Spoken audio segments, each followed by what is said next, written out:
সালামু আলাইকুম। North point education school and কলেজের অনলাইন ক্লাস থেকে দশম শ্রেণীর শিক্ষার্থীদের স্বাগত। আমরা তোমাদের গত ক্লাসে, এটা আমার দ্বিতীয় ক্লাস, প্রথম ক্লাসে আমরা আলোচনা করেছিলাম ক্রয় মূল্য থেকে কিভাবে বিক্রয় মূল্য নির্ণয় করতে হয়। এখন আমরা আলোচনা করব উৎপাদন থেকে কিভাবে বিক্রয় মূল্য নির্ণয় করতে হয়। উৎপাদন থেকে কিভাবে বিক্রয় মূল্য নির্ণয় করতে হয়, সেক্ষেত্রে একটা ধারাবাহিক নিয়ম আছে, যেটা ধারাবাহিকভাবে করতে হবে। আগেরটা পরে পরেরটা আগে করলে হবে না। এই তালিকাটা তোমাদের সামনে দেওয়া আছে, তোমরা এটা ভালো করে দেখে লিখে মুখস্থ করে রাখবে। প্রথমে আসি প্রত্যক্ষ কাঁচামাল। আমরা বলছি যে কোনো খরচকে প্রথম যতগুলো খরচ হয় উৎপাদনের ক্ষেত্রে বা ক্রয় ক্ষেত্রে, পণ্য ক্রয় থেকে বিক্রয় থেকে পর্যন্ত অথবা উৎপাদন থেকে বিক্রয় পর্যন্ত যে খরচগুলো হয় সেগুলোকে দুই ভাগে ভাগ করছে। একটা হলো প্রত্যক্ষ খরচ আর একটা হলো পরোক্ষ খরচ। প্রত্যক্ষ খরচ হলো ক্রয়ের সাথে সরাসরি জড়িত যে খরচগুলি বা উৎপাদনের সাথে সরাসরি জড়িত যে খরচগুলি, সেইগুলোকে বলা হয় প্রত্যক্ষ খরচ। ক্রয়ের সাথে যেমন তুমি পণ্য ক্রয় করলে তোমার প্যাকিং খরচ দিতে হবে, পণ্য ক্রয় না করলে প্যাকিং খরচ দেওয়া লাগবে না, এটা হলো কি প্রত্যক্ষ খরচ। পণ্য ক্রয় করতে গেলে তোমার ভাড়া খরচ লাগবে, সেখানে ক্রয় পরিবহন আসবে। পণ্য ক্রয় না করলে সেখানে ভাড়া লাগবে না, ক্রয় পরিবহনের প্রয়োজন নেই। তাহলে ক্রয় করার সাথে যেগুলি সম্পর্কিত সেগুলিকে বলা হয় প্রত্যক্ষ খরচ। ঠিক একই রকম ভাবে পণ্য উৎপাদনের সাথে যেগুলি সরাসরি সম্পৃক্ত সেগুলিকে বলা হয় প্রত্যক্ষ খরচ। এই প্রত্যক্ষ খরচকে দুই ভাগে ভাগ করা হবে, তিন ভাগে ভাগ করছে এখানে। একটা হলো প্রত্যক্ষ কাঁচামাল, প্রত্যক্ষ মজুরি, প্রত্যক্ষ অন্যান্য খরচ। প্রত্যক্ষ কাঁচামাল পণ্য, যে কোনো পণ্য উৎপাদন করতে প্রধান উপাদান হিসেবে যেগুলি ব্যবহার করা হয় সেগুলোকে বলা হয় প্রত্যক্ষ কাঁচামাল। অর্থাৎ পণ্য তৈরি করতে যা কিছু লাগে তাকে বলা হয় কি কাঁচামাল। যেমন আমরা যদি আমাদের চেয়ার টেবিল তৈরি করতে বলি, সেক্ষেত্রে আমাদের কি লাগবে? কাঠ, লোহা, রং, তারপরে প্যানেল, এইরকম জাতীয় কিছু জিনিসপত্র লাগবে বার্নিশ করার জন্য, এগুলি আর কি। তো এইগুলির মধ্যে থেকে প্রধান কোনটা? প্রধান হলো কি কাঠ। এই কাঠটাকে বলবো আমরা প্রত্যক্ষ কাঁচামাল। অন্যান্য যেগুলি কাঁচামাল হিসেবে ব্যবহার করা হবে সেগুলোকে বলা হয় পরোক্ষ কাঁচামাল। যেমন এই বইটা তৈরি করতে আমাদের কাগজ লাগছে, কালি লাগছে, সুতা লাগছে, আঠা লাগছে কাঁচামাল হিসাবে। তাহলে এখানে কাগজ আর কালি এই দুটো হলো প্রত্যক্ষ কাঁচামাল, আর সুতা, আঠা সেগুলো হবে কি পরোক্ষ কাঁচামাল। এখন আসি প্রত্যক্ষ মজুরি। উৎপাদনের সাথে সরাসরি জড়িত এমন ব্যক্তির মজুরিকে বলা হয় প্রত্যক্ষ মজুরি। একবার উৎপাদনের সাথে সরাসরি জড়িত, অর্থাৎ যে উৎপাদন করে তার মজুরিটাই হলো প্রত্যক্ষ মজুরি। যেমন কাঠমিস্ত্রি মজুরি, বই তৈরি করতে গেলে যে লেবাররা আছে তাদের মজুরি, এটা হলো কি প্রত্যক্ষ মজুরি। আর এখানে বলি রাখি আরেকটা পরোক্ষ মজুরি কোনগুলি? তাহলে কারখানায় যারা সরাসরি জড়িত, যেমন কারখানা ম্যানেজারের বেতন, এটা হলো পরোক্ষ মজুরি। কারখানার দারোয়ানের খরচ, এটা হলো পরোক্ষ মজুরি। অথবা তুমি কাঠটা তৈরি করা শেষ, এখন এটা কি করছো? ঘষা মাজা করার জন্য আরেকজনের কাছে নিয়ে গেছো, এটা হলো কি পরোক্ষ মজুরি। তাহলে এখানে হলো প্রত্যক্ষ মজুরি এবং পরোক্ষ মজুরি দুইটা নিয়ে আলোচনা শেষ। এবার আসে প্রত্যক্ষ অন্যান্য খরচ। প্রত্যক্ষ অন্যান্য খরচ কি? যেমন আমরা যে বেঞ্চ বা চেয়ার তৈরি করছি, এটার একটা নকশা তৈরি করা, এটা হলো প্রত্যক্ষ অন্যান্য খরচের মধ্যে পড়ে। ইট তৈরি করতে তার একটা ছাঁচ লাগে, অর্থাৎ যেটার মধ্যে মাটি রেখে কি করে এটার একটা নকশা তৈরি হয়, সেটাকে ইটের ছাঁচ বলা হয়। এটা হবে কি প্রত্যক্ষ অন্যান্য খরচ। আবার গবেষণা লব্ধ ব্যয়, কোনো পণ্য তৈরি করতে তার আগে গবেষণা করা লাগে, কি ধরনের নকশা তৈরি করা হবে, এটাও কি প্রত্যক্ষ অন্যান্য খরচ। তোমাদের বইতে এই সম্পর্কে সুন্দরভাবে বলা আছে, তোমরা বইটা ভালোভাবে রিডিং করলে এটা জানতে পারবে। তাহলে আসলে প্রত্যক্ষ কাঁচামাল, প্রত্যক্ষ মজুরি, প্রত্যক্ষ অন্যান্য খরচ, এই তিনটা যোগ করলে হবে কি মুখ্য ব্যয়। প্রত্যক্ষ কাঁচামাল, প্রত্যক্ষ মজুরি, প্রত্যক্ষ অন্যান্য খরচ, এই তিনটা যোগ করলে হবে কি মুখ্য ব্যয়। তার সাথে কারখানা উপরি ব্যয়। কারখানা উপরি ব্যয় কি? কারখানা সংক্রান্ত যে খরচগুলি সেগুলি বলা হয় কারখানা উপরি ব্যয়। কারখানা উপরি ব্যয়ের মধ্যে আমরা এখানে বলছি কারখানার ভাড়া, যন্ত্রপাতির অবশ্যই, কারখানা ম্যানেজারের বেতন। এখানে অনেকগুলি থাকতে পারে, আমরা এই তিনটাকে সাধারণত এখানে বুঝিয়ে দিলাম কি হতে পারে। প্রত্যক্ষ কাঁচামাল ছাড়া আর কি বুঝছি? আরেকটা কাঁচামাল পরোক্ষ কাঁচামাল। হ্যাঁ, পরোক্ষ কাঁচামাল, পরোক্ষ মজুরি, পরোক্ষ অন্যান্য খরচ, তিনটাও কিন্তু কারখানা উপরি ব্যয়ের অংশ। যেমন আমরা বলছি আঠা, সুতা যদি হয়, অথবা তোমার ব্যারেক টেবিল তৈরি করতে যে লোহা বা তার কাটা লাগে, তার কাটা। তারপরে বলছি অন্য জায়গায় যদি আমরা যেটা ঘষা মাজা, অর্থাৎ এই যে কাঠটা মসৃণ করার জন্য আরেকজন লোক নিয়োগ করলাম, এই ঘষা মাজার জন্য, তাহলে সে কি হবে পরোক্ষ মজুরি। তারপরে অন্যান্য আরো খরচ হতে পারে, সেগুলো কি পরোক্ষ মজুরি। হ্যাঁ, প্রত্যক্ষ পরোক্ষ খরচ। এই তিনটার পরোক্ষ অংশটুকু কোথায় আসবে? কারখানা উপরিব্যয়ের মধ্যে আসবে। কারখানা সংক্রান্ত যে খরচ সেগুলো বলা হয় কারখানা উপরিব্যয়। আর এগুলি সব যোগ করলে মুখ্য ব্যয়ের সাথে কি হবে? উৎপাদন ব্যয়। উৎপাদন ব্যয় আবার অনেকে এটাকে বলা হয় কারখানা ব্যয়। উৎপাদন ব্যয়, মনোযোগ দাও, মুখ্য ব্যয়ের সাথে কারখানা উপরিব্যয় যোগ করলে পাওয়া যায় উৎপাদন ব্যয়। উৎপাদন ব্যয়ের সাথে প্রারম্ভিক চলতি কার্য, প্রারম্ভিক চলতি কার্য যোগ করলে পাওয়া যায় কি? প্রারম্ভিক চলতি কার্য যোগ করলে পাওয়া যায় হলো প্রারম্ভিক চলতি কার্য যোগ করব আর সমাপনীটা বিয়োগ করব। সমাপনীটা বিয়োগ করলে যেটা হবে তাকে বলা হয় উৎপাদিত পণ্যের ব্যয়। আবার মনোযোগ দাও, প্রারম্ভিক চলতি কার্য উৎপাদন ব্যয়ের সাথে প্রারম্ভিক চলতি কার্য যোগ আর সমাপনীটা যদি বিয়োগ করি তাহলে কি পাওয়া যাবে? উৎপাদিত পণ্যের ব্যয়। তাহলে আবার আসি, প্রত্যক্ষ কাঁচামাল, প্রত্যক্ষ মজুরি, প্রত্যক্ষ অন্যান্য খরচ যোগ করলে মুখ্য ব্যয়, তার সাথে কারখানা উপরিব্যয় যোগ করলে হয় উৎপাদন ব্যয় বা কারখানা ব্যয়। তার সাথে প্রারম্ভিক চলতি কার্য যোগ করব আর সমাপনীটা বিয়োগ করব, বিয়োগ করলে পাওয়া যায় উৎপাদিত পণ্যের ব্যয়। তারপর আসবে আমাদের কি? বিক্রিত পণ্যের ব্যয়।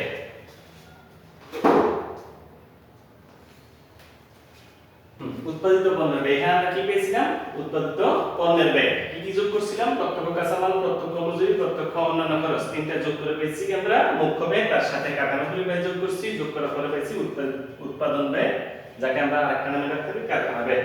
তার সাথে প্রারম্ভিক চলতি কার্য যোগ করছিলাম, সমাপনীটা বিয়োগ করার পরে কি পেয়েছিলাম? উৎপাদিত পণ্যের ব্যয়।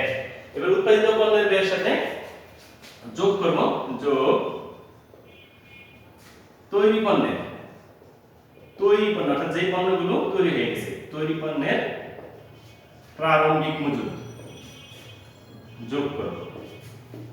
তৈরি পণ্যের প্রারম্ভিক মজুদটা যোগ করব। যোগ করার পর যেটা হবে তার সাথে কি করব?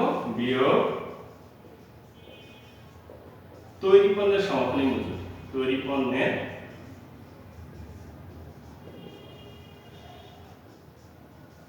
সমাপনী মজুদ। মজুদ যোগ করলে কত হবে? যেটা হয় এটাকে বলা হয় বিক্রিত পণ্যের ব্যয়। বিক্রিত পণ্যের ব্যয় অর্থাৎ পণ্য বিক্রয় পর্যন্ত যতটুকু পণ্য বিক্রি করছি তার পিছনের মোট ব্যয়টা হলো কি? বিক্রিত পণ্যের ব্যয়। মনোযোগ দিয়ে আবার উৎপাদিত পণ্যের ব্যয়, তার সাথে তৈরি পণ্যের প্রারম্ভিক মজুদটা যোগ করব আর তৈরি পণ্যের সমাপনী মজুদ বিয়োগ করব। বিয়োগ করলে যেটা পাবে ওটাকে বলা হয় বিক্রিত পণ্যের ব্যয়। তাহলে আমরা বিক্রিত পণ্যের ব্যয় পেয়ে গেলাম। মনোযোগ দিয়ে আবার একটু চলতি কার্য, যেটা আমরা আগে চলে গেছিলাম, চলতি কার্য কি? চলতি কার্য অর্থাৎ পণ্য উৎপাদন প্রক্রিয়া প্রসেসিং এর ক্ষেত্রে বিভিন্ন স্তরে স্তরে কাজ শেষ করে লাস্ট পর্যায়ে গিয়ে একটা পণ্য কি হয়? তৈরি হয়। তো যখন তুমি কাউন্ট ডাউন করতেছো অর্থাৎ তুমি যখন গণনা শুরু করবা তখন এইরকম স্তরে স্তরে কিছু পণ্য থেকে যায়, ওটাকে বলা হয় কি? চলতি কার্য, ওয়ার্ক ইন প্রগ্রেস। চলতি কার্য, ওই চলতি কার্যের গত মাসের একটা প্রারম্ভিক থাকে আর আমরা যখন হিসাব করতেছি তখন একটা সমাপনী পাবো। গত মাসে যেটা শুরুতে পাইছি, শেষ করছি মানে শুরু পাইছি, এটা হলো প্রারম্ভিক মজুদ, এটা যোগ করব আর সমাপনীটা বিয়োগ করলে পাবো উৎপাদিত পণ্যের ব্যয়। ঠিক একই রকম ভাবে তৈরি পণ্যেরও গত মাস বা আগের বার যেগুলি তৈরি হয়ে গেছে তার একটা প্রারম্ভিক মজুদ পাবো এবং এখন যেটা গুনতেছি এখন তার একটা সমাপনী মজুদ পাবো। তাহলে প্রারম্ভিকটা যোগ করব, সমাপনীটা বিয়োগ করব। বিয়োগ করার পরে যেটা পাবো ওটাকে বলা হয় বিক্রিত পণ্যের ব্যয়। এবার আসি বিক্রিত পণ্যের ব্যয়ের সাথে আমরা যদি মোট ব্যয় কিভাবে বের করব। এখানে বিক্রিত পণ্যের ব্যয়ের সাথে কি যুক্ত হয়? তার উপরে কি হয়? মুনাফাটা নির্ধারণ করা হয়। এই বিক্রিত পণ্যের ব্যয়ের উপরে কি নির্ধারণ করা হয়? মুনাফাটা নির্ধারণ করা হয়, কত পার্সেন্ট মুনাফা বের করবে। যেমন তুমি 25% যদি ধরো, তার উপর 25% ধরলে কি হবে? মোট যে এটা আসবে ওটা হলো কি? মুনাফাটা আসে। আমরা আসি যোগ পরিচালন ব্যয়। তারপরে পরিচালন ব্যয় দুই রকম, একটা হলো অফিস ও প্রশাসনিক আর একটা হলো বিক্রয় ও বন্টন ব্যয়। অফিস ও প্রশাসনিক মানে কি? অফিস রিলেটেড যে খরচগুলি সেগুলো বলা হয় অফিস ও প্রশাসনিক ব্যয়। যেমন এখানে আমরা বলছি কারখানা অফিস ভাড়া ম্যানেজারের বেতন ডাকো তার, অফিস ভাড়া ম্যানেজারের বেতন ডাকো তার। আর বিক্রয় বন্টন পরিপের মধ্যে আছে কি বিজ্ঞাপন অনাদায়ী পাওনা বিক্রয়কর্মীর বেতন। এই সবগুলো যোগ করলে আমরা কি পাবো মোট ব্যয়। এই সবগুলো যোগ করলে আমরা পাবো মোট ব্যয়। এটা এখন টোটাল যে একটা তালিকা, এই তালিকাটাই তোমাদের এটাকে কয়েকটা পার্টে কয়েক রকম ভাবে সৃজনশীল প্রশ্নের মধ্যে আসে, তোমাকে সেই সম্পর্কে এখন আমরা আলোচনা করব। আবার মনোযোগ দেই। প্রথমে কি তৈরি করছি আমরা মুখ্য ব্যয়, এটা ক নাম্বার আসতে পারে। তারপর আসে উৎপাদিত পণ্যের ব্যয় বা উৎপাদন ব্যয়, উৎপাদন ব্যয় তারপরে ধাপে উৎপাদিত পণ্যের ব্যয়, সেটা খ নম্বর আসে। আর গ নম্বরে আসতে পারে কি তোমার মোট বিক্রয় মূল্য কত, অথবা এত পার্সেন্ট মুনাফা ধরলে প্রতিটি পণ্যের বিক্রয় মূল্য কত হবে, এইরকম এক প্রশ্ন থাকতে পারে। আমরা এখন এই তালিকার আলোকে প্রাথমিকভাবে একটা সংক্ষিপ্ত একটা অঙ্ক করব। এটা হলো 193 পৃষ্ঠা তোমাদের সৃজনশীল 3 নাম্বার, সৃজনশীল 3 193 পৃষ্ঠা সৃজনশীল 3। এই আমরা সমাধান করব এখন।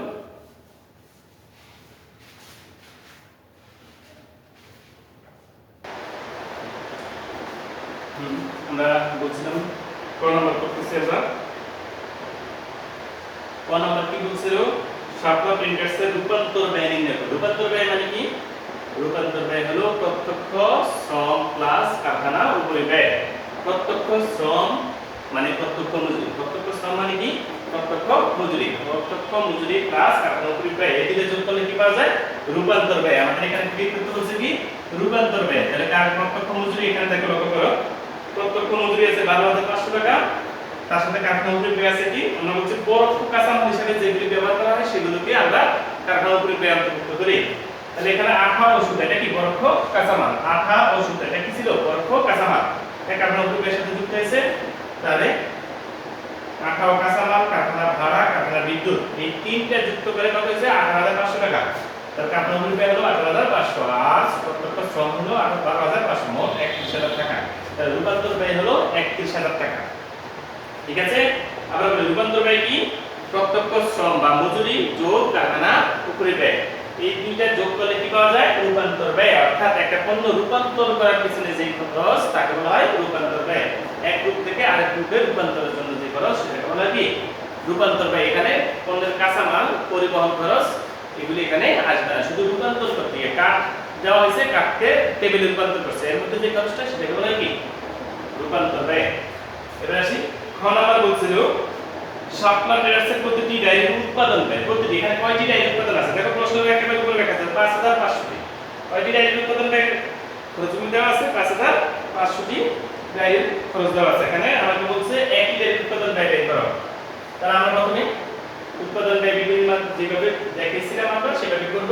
প্রথমে প্রত্যক্ষ কাঁচামাল, এখানে কাঁচামাল কি কাগজ আর ছাপার কালি। আমরা বলছিলাম যে কোন ডায়েরি বই এই যে ক্যালেন্ডার এই জাতীয় কোনো কিছু উৎপাদন করতে গেলে সেক্ষেত্রে কাগজ আর ছাপার কালি এই দুইটা মিলে হলো কি প্রত্যক্ষ কাঁচামাল। এই দুইটা আর প্রত্যক্ষ মজুরি তো দেওয়া আছে আমি বলছিলাম যে 12,500 টাকা।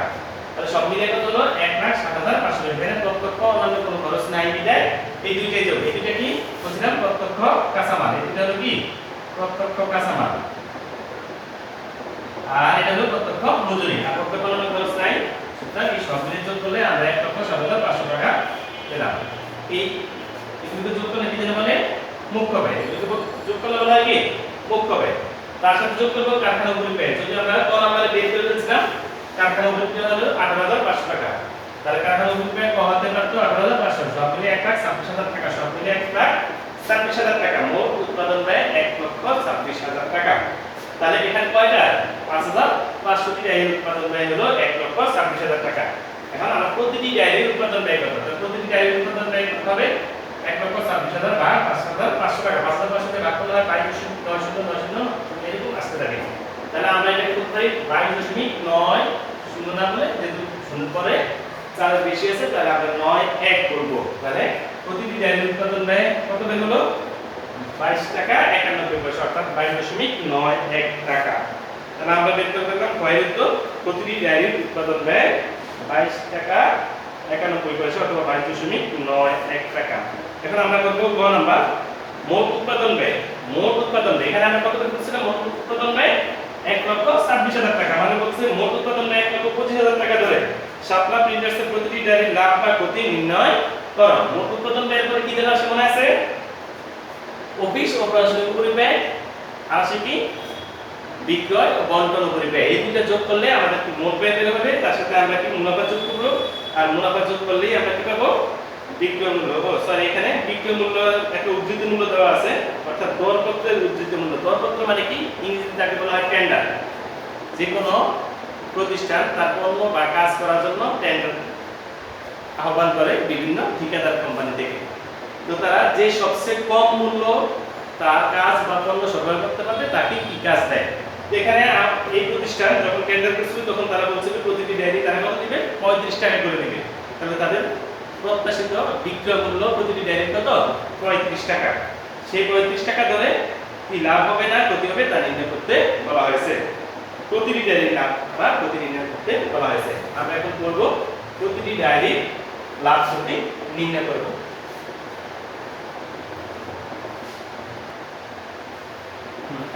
প্রতিটি ডায়েরির লাভ বা ক্ষতি নির্ণয়। প্রতিটি ডায়েরি অর্থাৎ 5,500টি ডায়েরির মধ্যে প্রত্যেকটাতে এক একটাতে কত লাভ বা ক্ষতি হবে এটা বের করতে বলছে। আমরা সমাধান করে নিচ্ছি। এখন আমরা একটু বুঝিয়ে দেওয়ার কাজ। এখানে যেহেতু আমরা দশম অধ্যায় অর্থাৎ বিশদ আয় বিবরণী আর্থিক অবস্থার বিবরণী করে আসছি, বিশদ আয় বিবরণী ছিল যে সেখানে বিক্রয় থেকে বিক্রিত পণ্যের ব্যয় বাদ দিলে মুনাফা, মোট মুনাফা থেকে পরিচালন ব্যয় বাদ দিলে পরিচালন মুনাফা পাওয়া যায়। এই অঙ্কের ক্ষেত্রে আমাদের অপরিচালন কোনো ব্যয় আয় নাই বিধায় আমরা এখানে পরিচালন মুনাফা দিয়ে অঙ্ক শেষ করছি, এটুকু কোনো অংশ নাই। তো দরপত্র উল্লেখিত মোট মূল্যটাই এখানে কি বিক্রয় মূল্য। দরপত্র আমরা কত টাকা করে বলছিলাম? 35 টাকা করে। তাহলে 5,500 টাকা মূল্য কত আসে? 5,500 গুণ 35, 1,92,500 টাকা। সেখান থেকে বাদ দিব বিক্রিত পণ্যের ব্যয়। বিক্রিত পণ্যের ব্যয় আমাদের প্রশ্ন বলে দিয়েছে 1,25,000 টাকা। হ্যাঁ, এখানে বিক্রিত পণ্যের ব্যয় বলে নাই, বলছে কি উৎপাদন ব্যয়। যেহেতু উৎপাদন ব্যয়ের পরে আমাদের চলতি কার্যে প্রারম্ভিক এবং সমাপনী যোগ বিয়োগ হয়, তৈরি পণ্যের প্রারম্ভিক এবং সমাপনী যোগ বিয়োগ হয়, কিন্তু এই অঙ্কের ক্ষেত্রে চলতি কার্য বা তৈরি পণ্যের প্রারম্ভিক এবং সমাপনী কোনো ব্যালেন্স নেই। ব্যালেন্স না থাকার কারণে আমাদের উৎপাদন ব্যয় যা, উৎপাদিত পণ্যের ব্যয় তা এবং বিক্রিত পণ্যের ব্যয়ও একই। সুতরাং এই তিনটা এখানে একই ফিগার আসছে। তাহলে বিক্রিত পণ্যের ব্যয় কত? 1,25,000 টাকা। তাহলে মোট মুনাফা কত থাকবে? 67,500 টাকা। সেখান থেকে এবার বাদ দিয়ে বলছিলাম কি মোট মুনাফা থেকে কি বাদ দিয়ে পরিচালন ব্যয়। পরিচালন ব্যয়কে দুই ভাগে ভাগ করে। এখানে প্রশাসনিক উপরিব্যয় আর বিক্রয় উপরিব্যয়। প্রশাসনিক উপরিব্যয় এখানে সরাসরি বলছে অফিস ও প্রশাসনিক উপরিব্যয় 12,000 টাকা সরাসরি বলা আছে। আর বিক্রয় উপরিব্যয় আপ্যায়ন খরচ এবং বিল আদায় খরচ। বিক্রয় উপরিব্যয় মানে বিক্রয়ের সাথে যে বিক্রয় করতে গিয়ে আপ্যায়ন করা হয়েছে এবং বিল আদায় খরচ অর্থাৎ টাকা আদায় করতে গিয়ে বিক্রয় করছে সেই টাকা আদায় করতে গিয়ে যে খরচ হচ্ছে বিল আদায় খরচ 2% ধরা হয়েছিল। আমাদের টোটাল বিল ছিল 1,92,500, তার 2% আছে 3,850 টাকা। সব মিলে হলো আমাদের পরিচালন ব্যয় 17,350 টাকা। 17,350 টাকা। তাহলে আমাদের মোট মুনাফা থেকে পরিচালন ব্যয় বাদ দিলে থাকে 50,150 টাকা। এটা হলো কি আমাদের পরিচালন মুনাফা। এর ক্ষেত্রে যেহেতু অপরিচালন আয় ব্যয় নাই, সুতরাং এখানে এটাই হবে কি মোট মুনাফা বা পরিচালন মুনাফা বা নেট মুনাফা। সাথে মোট মুনাফা না নেট মুনাফা। তাহলে এখানে কয়টা? 5,500টি পরিচালন মুনাফা বা মুনাফা। প্রতিটি ডায়েরির লাভ তাহলে কত টাকা আসে বা মুনাফা কত টাকা আসে? 50,150 ভাগ 5,500 ভাগ দিলে 9.1188 কে তো আসতে থাকে। তাহলে আমরা 0.2 দিয়ে 0.2 যদি যাই তখন হয় 9.12 টাকা প্রায়। তাহলে এই হলো আমাদের কি 3 নম্বর সৃজনশীলের সমাধান। আশা করি সবাই তোমরা বুঝতে পারছো। এভাবে তোমরা নিজেরা চেষ্টা করবে পরেরটা আবার করার জন্য। অর্থাৎ 4 নাম্বারটা আমরা পরবর্তী ক্লাসে 4, 5 দুইটা নিয়ে আলোচনা করব। তোমরা নিজে আগে চেষ্টা করবে, যদি না পারে তাহলে আমার সমাধান দেখে তোমরা সমাধান করবে। ঠিক আছে, সবাই ভালো থাকবে। আল্লাহ হাফেজ।